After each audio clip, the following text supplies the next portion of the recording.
easy way to play bar chords is to start with an E major shape, with the pinky at the 2nd fret on the D, the ring at the 2nd fret of the A, and the middle finger at the 1st fret of G. So that's E major there, just using these fingers. We can play all the strings.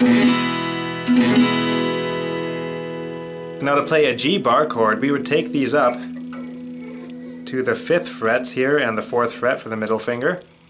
And then the index finger now can flatten against the 3rd fret here. And the index finger is going to be holding down the low E string, the B string, and the high E string. And it's easier if it's higher up, actually. The higher you can go, usually the better. If the index finger, if you have long enough fingers that you can lift it slightly above the fretboard, you can get a bit more pressure on some of these strings, because you want to hear each string. You want to hear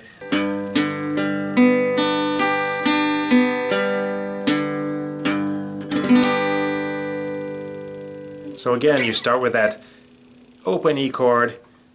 You can even move it over 1 fret to play the F chord there.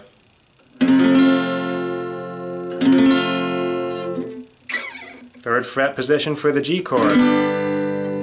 5th fret position for the A chord. Now there is actually an even easier version of these chords to play, just using the fingers like this and the thumb hooking around the top. We're missing a couple notes, but it still gives us that major shape, major sound. So this here is an A major example. We have 5th fret on the E string, middle finger goes to 6th fret on G, that ring finger goes to the 7th fret on the D string, and the thumb hooks around. Now you want to sort of touch, just barely touch the A string with this ring finger to mute that A string. I mean, for an A chord it wouldn't matter, it's fine to hear the A.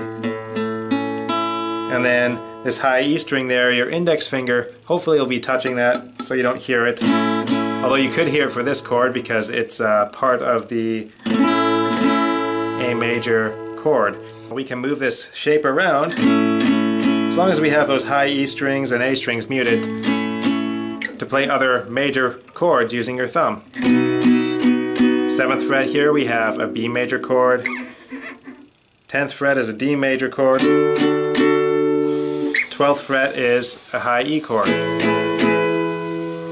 Now if you can, the next step with a thumb chord would be to flatten your index finger out to hold both the high E and B strings there.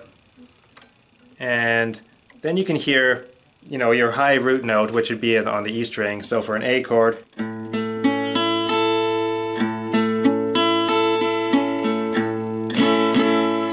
and then 3rd fret for that G chord. And now your pinky is free to play these extra notes.